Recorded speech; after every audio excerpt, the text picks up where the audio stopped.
बोलिए वृंदावन बिहारी लाल की जय। सतगुरु महाराज की जय। श्री प्राणनाथ प्यारे की जय। कृष्णात्वदीय पद पंकज पंजरांते अद्वैतवे विशतु मानस राजहंस प्राणा प्रयाण समय कफवात पित्तै कंठावरोधन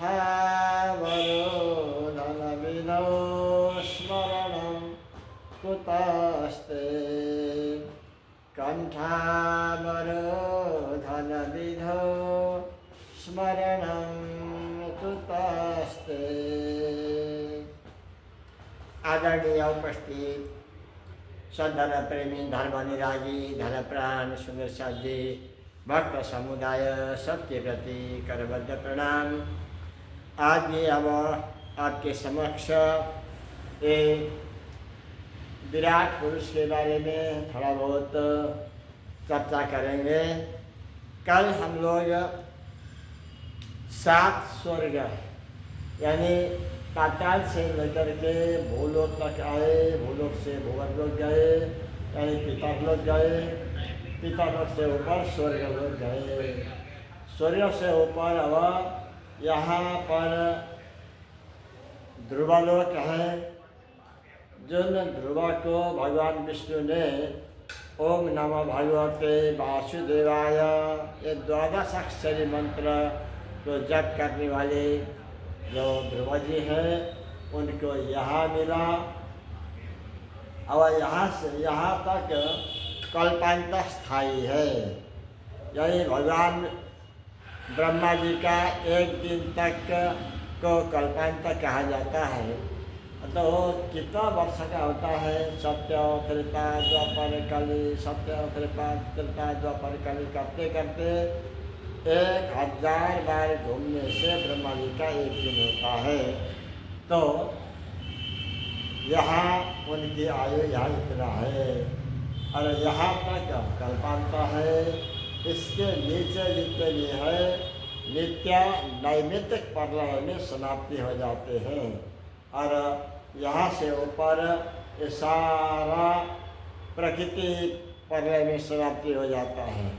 प्रकृति महाप्रलय हो वै सब तत्व गुण निर्गुण द्वैतौड़े कछुना रहे निराकार निरंजन शून्य। श्री प्राणनाथ जी वाणी में ये बात कहा गया है कि प्रकृति प्रलय में सारा समुच्चा जितने भी देखा है ये सारा ये समाप्ति हो जाता है। अब यहाँ से ऊपर महालोक, महालोक के ऊपर में जनलोक, महालोक में पाप पुण्य का हिसाब होता है। जनलोक में ब्रह्मा जी के मानस पिता रहते हैं और तपलोक में जो कि तपस्वी का तपस्या करने वाले तपस्वी लोग हैं और उनके लिए तपलोक है। और जो नवदा भक्ति करने वाले जो भक्त हैं, कोई शिव जी के भक्त हैं, कोई विष्णु के भक्त हैं, कोई ब्रह्मा जी के भक्त हैं और उनको यहाँ मिलता है। यहाँ 3 पुरी बने हुए हैं। दाया में ब्रह्मा, बाया में शिव, बीचा में नारायण। 14 लोक ब्रह्मांड हुआ ये नहीं पारायण। यहाँ पार का आयन सदा दिन के लिए रहने वाला स्थान एक नहीं है। इसलिए यहाँ कहा गया है सालोक्य षष्ठी सामीप्य सारूपकत्वम अपित दीयमानं न गृह्णन्ति बिना मत सेवनम जना। अक्षरातीत परब्रह्म परमात्मा का उपासक भक्तजन यहाँ ये मुक्ति देने पर भी याद नहीं लेंगे। इसका मतलब है यहाँ मुक्ति नहीं है, छायात्मक मुक्ति है, छाया जैसा। और यहाँ से ऊपर ये अष्टावर्ण है। अष्टावर्ण में पृथ्वी, जल, अग्नि, वायु, आकाश, मन, बुद्धि, अहंकार, ये 8 आवरण से ये विराट पुरुष घिरा हुआ है। एतद् भगवतो रूपम स्थूलम ते व्यरितम मया मया निविष्टवर्णे रष्टामि बहिरावृतम।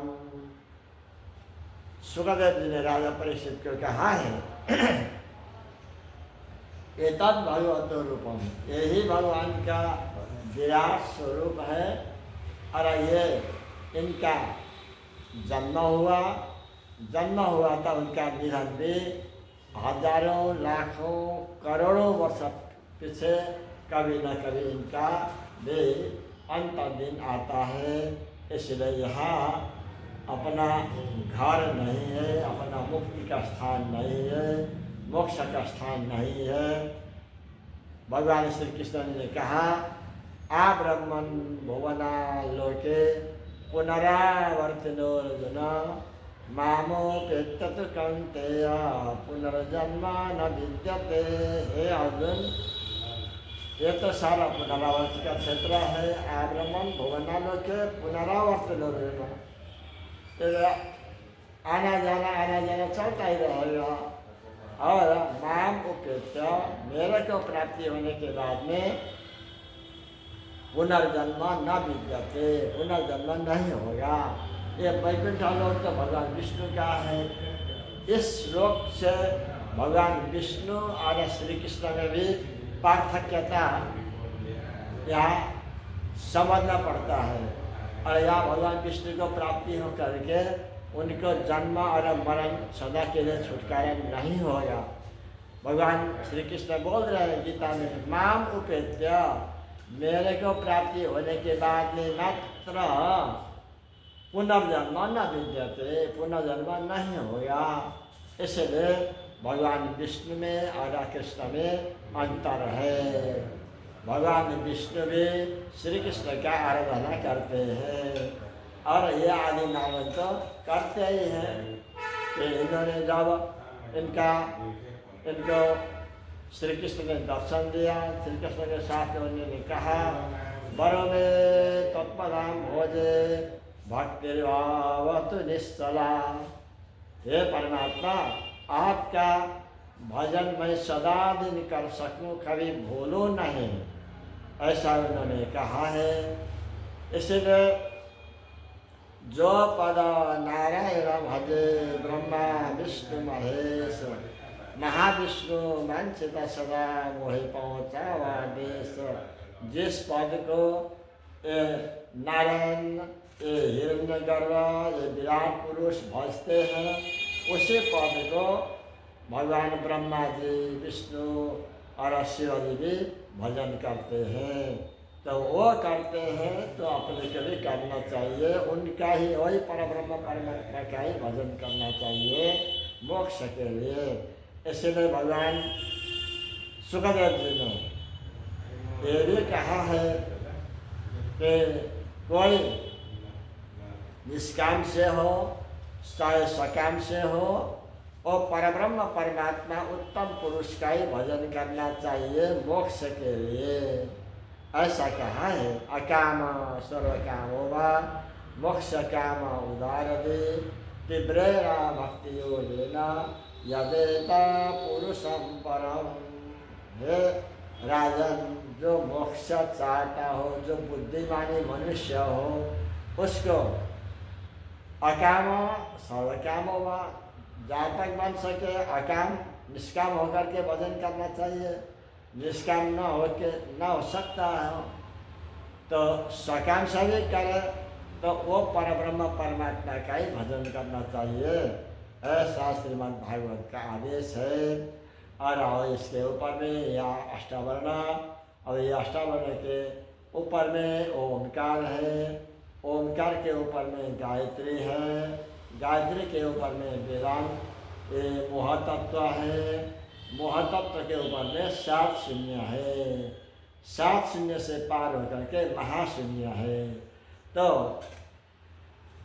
श्री प्राणनाथ जी ने वाणी में कहा है कि ज्ञानी कैविदा कथे ज्ञान ध्यानी कई विधा धरे ध्यान, ए सवाई शून्य के दरम्यान, परा छूटा न कहूँ संशय न माना। श्री प्राणनाथ जी ने कहा, ज्ञानी लोगों ने जितना ज्ञान कथा, ध्यानी लोगों ने जितना ध्यान लगाया, तो सारा ये सारे शून्य के दरम्यान, ये सारा शून्य के अंदर में ही किया, शून्य से बाहर कोई निकले नहीं, ये कहा है। तो अब ये जो काला घेरा जो देख रहे हैं, इस काला घेरा के अंदर में अनेकों करोड़ों करोड़ों अरबों खरबों ये ब्रह्मांड है, संख्यातीत है। और इसके लिए यथा सूर्योदय के है भ्रमंती त्रसरेणव, तथे में परमाकाशे ब्रह्मांड त्रसरेणव, यथा तरंग जलधौ तथैव सृष्टया परे, उत्पत्त्युत्पत्तिलीयन्ते रजंसि महानिले। योग वशिष्ठ में, योग वशिष्ठ जी ने भगवान राम जी को ये बात समझाया है कि जिस प्रकार से घर में सूर्योदय होने के बाद में घर के कोई छेदा में से सूर्य का प्रकाश भीतर में आ जाए, वहाँ बहुत उड़ते हुए बहुत छोटे छोटे परमाणु दिखाई देते हैं, इसी प्रकार से इस महानिराकार के अंदर में असंख्य असंख्य ब्रह्मांड घुमा करते हैं। उन असंख्य ब्रह्मांड में ये वाला जिसमें हम हैं, वो बड़े ब्रह्मांड पे इसे इन्हें महा अनंत विश्व ब्रह्मांड के साथ में ये वाला ब्रह्मांड भी घूम रहा है, और हम इसी के अंदर में हैं। और यहाँ से अपने को ऊपर जाना होगा, इसको छोड़ करके आगे निकलना होगा। भगवान का ये आदेश है, तथा पदम तत् परिमार्गितव्यम, यस्मिन् गता न निवर्तन्ति भूय, तमेव चाद्यं पुरुषं प्रपद्ये, यत प्रवृत्ति प्रसिता पुराणी। भगवान कहते हैं कि हे अर्जुन, यहाँ से बाहर निकल जाए, क्योंकि जो ऊर्ध्वमूल मद शाखा वो वाला दूसरा नहीं है। ये पीपल का वृक्ष का नमूना दिया है, लेकिन ये पीपल का वृक्ष इसी को कहा गया है।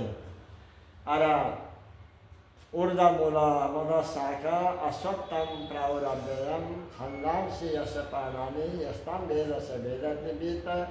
जिसने इस विराट पुरुष को जान लिया, उसने वेद को समझ लिया। और इसके बाद में ऊर्ध्वमूल मद शाखा अश्वत्थम प्रावरव्ययम छंदांसी यश पानानि यस्तम वेद से अतः पदम। और इस पद से बाहर निकल जाए तो ये वाला जो महानिराकार है, महानिराकार से बाहर निकलने के लिए भगवान ने कहा। तो अब बाहर निकलने पर आगे यहाँ पर प्रण ब्रह्म, ये वाला ओमकार का मूल स्वरूप आएगा। वो मूल स्वरूप में अब अपने को जाना है।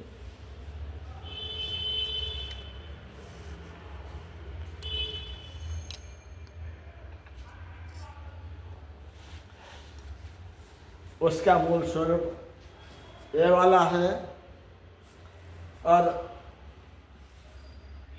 ये वाला है विपना का, वो वाला है स्वप्न का। और इससे ऊपर गायत्री, परा गायत्री, जिनमें 5 वेद यहाँ विद्यमान है और चेतन है। और श्री प्राणनाथ जी ने यह भी बताया है कि संसार के जीव सृष्टि अनंत अनंत आम खलक जीवों को अखंड मुक्ति देने के लिए यहाँ पर कहा है। कहाँ तो बार बार जन्मने और मरने वाला प्राणी है, और उसको ये बेहद में आकर के यहाँ गायत्री के निर्मल चेतन में यहाँ पर विष्ट बना दिया। और यहाँ आकर के वह सदा सदा के लिए मुक्ति का अनुभव करता है। और यहाँ से ऊपर एक काल निरंजन शक्ति है और ये बिना तारतम्य के जीवात्मा को ऊपर जाना नहीं देता है। और यहाँ से ऊपर ये अखंड सात शून्य है। इस अखंड सात शून्य में विशिष्ट जो भक्त लोग हैं और संसार में आकर के जिन जिन लोगों ने भक्ति का उपदेश किया, बहुत लोगों को उपदेश दे करके उनका जीवन मुक्त बना दिया है। और ये महर्षियों का यहाँ मुक्ति स्थान है। और इसके ऊपर में ये वाला जो आप जो दिख रहे हैं, तो यहाँ सुमंगला नाम की शक्ति है। और ये सुमंगला शक्ति के आसपास में ही यहाँ पंचवासना का स्थान है। पंचवासना का अर्थ होता है भगवान अक्षर ब्रह्म का 5 स्वरूप, यानी पंच प्राण। जैसे हमारे शरीर में 5 प्राण, प्राण, अपान, समान, उदान, व्यान नाम के 5 प्राण हैं। इसी प्रकार से अक्षर भगवान के भी 5 प्राण, ये भगवान शिवजी, विष्णु, सनकादिक, सुखदेव और कबीर के रूप में वहाँ विद्यमान है। और यहाँ आए फिर वो अपने स्थान में चले जाएंगे। और इसी के हर हारे में यहाँ चैतन्य महाप्रभु और धर्मदास और वल्लभाचार्य और नरसिंह भगत, ऐसे ऐसे जो रसिक भक्त हैं वो लोग यहाँ आकर के बैठे हुए हैं। उन लोग के सदा सदा के लिए उनको भी जन्म मरण छुटकारा है। और इसके ऊपर में ये जो 4 द्वीप है, 4 द्वीप में एक का नाम श्वेत द्वीप, पुष्कर द्वीप और अखंड अयोध्या और अखंड वैकुंठ। और इस अखंड अयोध्या को साकेत धाम भी कहा जाता है। ये 4 द्वीप है। और इस 4 द्वीप से जो अखंड अयोध्या है अथवा ये साकेत धाम है, यहाँ चौथे राम आकर के बैठते हैं, ऐसा कबीर मत में कहा जाता है। क्योंकि कबीर साहब ने कहा है, एक राम दशरथ का बेटा, दूसरा राम घट घट लेता, तीसरा राम जगत पसारा, चौथा राम जग से न्यारा। वो जगत से और बहुत दूर में यहाँ वाले राम हैं। इसलिए यहाँ तक के लिए उन्होंने कहा, कबीर जी का ज्ञान यहाँ तक है। इसलिए उन्होंने ये भी कहा है, कबीरा कबीरा क्या कहे, देखो जमुना तीर, एक एक गोपी के मन में प्रेम में बह गए कोट कबीर। एक एक गोपी के अंदर में कितना प्रेम है, उन प्रेम में से तो हमारे जैसे कबीर बह जाएंगे, करोड़ों कबीर बह जाएंगे, ऐसा उन्होंने कहा। तो उनका ज्ञान यहाँ तक है। और यहाँ से आगे ब्रजमंडल और आकाश मंडल, ये ब्रजमंडल में वेद के मंत्र आते हैं और उन्होंने किस प्रकार से खेलते हैं और उनका सारा विवरण कल के प्रसंग में बताएंगे। अभी यहीं पर विराम ले लेते हैं। बोले वृंदावन बिहारी लाल की, सतगुरु महाराज की जय, श्री प्राणनाथ प्यारे की जय। पूर्णमदः पूर्णमिदं पूर्णात् पूर्णमुदच्यते, पूर्णस्य पूर्णमादाय पूर्णमेवावशिष्यते।